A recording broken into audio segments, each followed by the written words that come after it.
আজকের রেসিপি নামমাত্র তেলে তৈরি করা আর খুবই সামান্য কিছু মশলা দিয়ে বানানো ফ্রায়েড ইডলি। নমস্কার বন্ধুরা, সঙ্গীতার লাইফ সাইকেল চ্যানেলে আপনাদের সকলকেই আরও একবার স্বাগত। আমাদের প্রত্যেকেরই পছন্দের খাদ্য তালিকার মধ্যে ইডলি একটি খুব কমন নাম, অথচ আমাদের মধ্যে অনেকেই আছেন যারা বাসি খাবার একদমই খেতে পছন্দ করেন না। অথচ সবসময়ই মেপে রান্না করাটাও কিন্তু সম্ভব হয় না। বেঁচে যাওয়া ইডলিকে এইভাবে রান্না করে দেখুন, সত্যি এটা টেস্টি হয় এবং খুব অল্প সময়ের মধ্যেই তৈরিও হয়ে যায়। আর কেউ বলতেও পারবে না যে এটা বেঁচে যাওয়া ইডলি দিয়ে তৈরি করা। যদিও আজকের রেসিপিটিতে আমি বেঁচে যাওয়া ইডলি ব্যবহার করছি না, ইডলিটাও আপনাদের সামনেই তৈরি করব। আশা করছি আজকের রেসিপি আপনাদের পছন্দ হবে।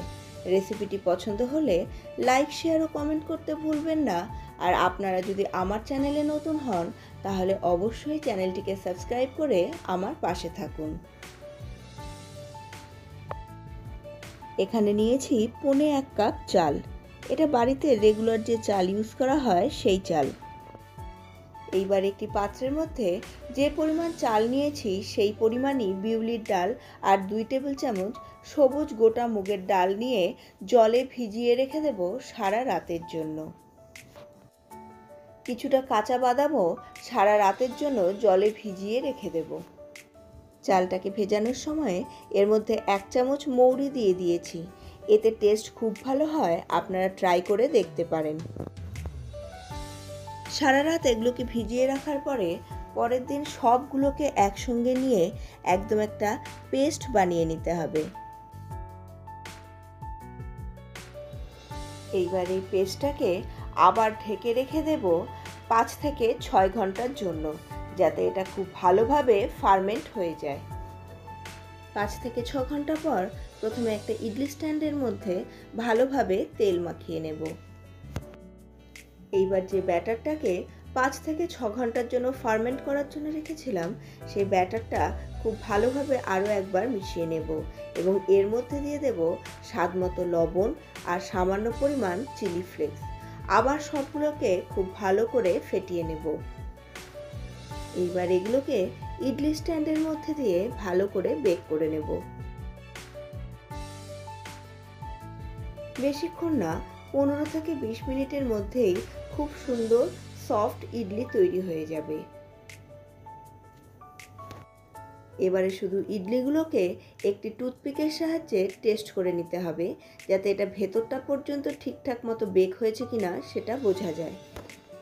ইডলিগুলোকে ঠান্ডা করে নিয়ে এবার খুব সহজেই এগুলোকে আনমোল্ড করে ফেলা যাবে।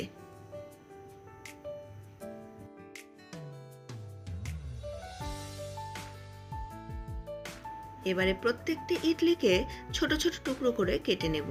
এখানে বলে রাখি, ইডলিগুলো কিন্তু ভীষণ সফট হয়েছে।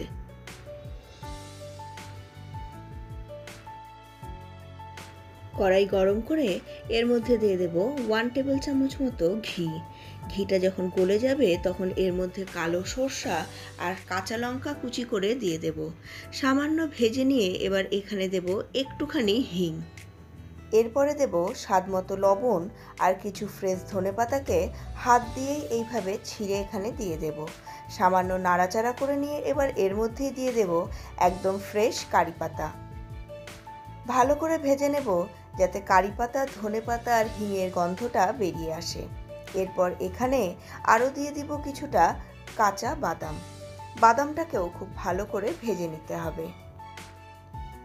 টেস্টকে আরও বাড়িয়ে দেওয়ার জন্য এখানে দেব 1 টেবিল চামচ মতো মধু। আপনারা মধুর জায়গায় চিনিও ব্যবহার করতে পারেন। ভালোভাবে নাড়াচাড়া করে নিয়ে এবার এর মধ্যে দিয়ে দেব ছোট ছোট টুকরো করে রাখা ইডলিগুলোকে। হাই ফ্লেমে এগুলোকে ভালো করে ফ্রাই করে নিতে হবে। বেশ যখন গোল্ডেন ব্রাউন হয়ে যাবে তখন গ্যাসের ফ্লেমটাকে অফ করে এটাকে ঢেকে রেখে দিন কিছুক্ষণের জন্য, যাতে এই ইডলির মধ্যে ধনেপাতা, কারি পাতার গন্ধটা খুব ভালোভাবে ঢুকে যায়।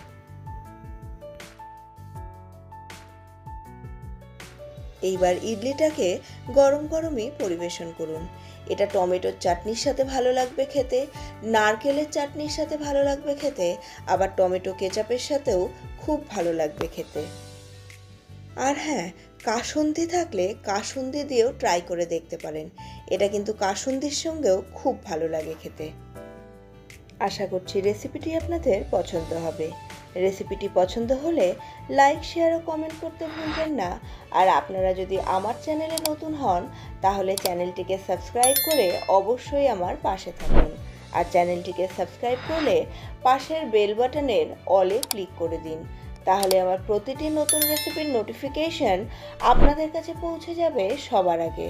আপনাদের সঙ্গে দেখা হচ্ছে পরবর্তী আরও একটি নতুন ধরনের রেসিপি নিয়ে। ততক্ষণের জন্য সুস্থ থাকুন, ভালো থাকুন এবং অবশ্যই আজকের রেসিপিটিকে ট্রাই করে দেখুন।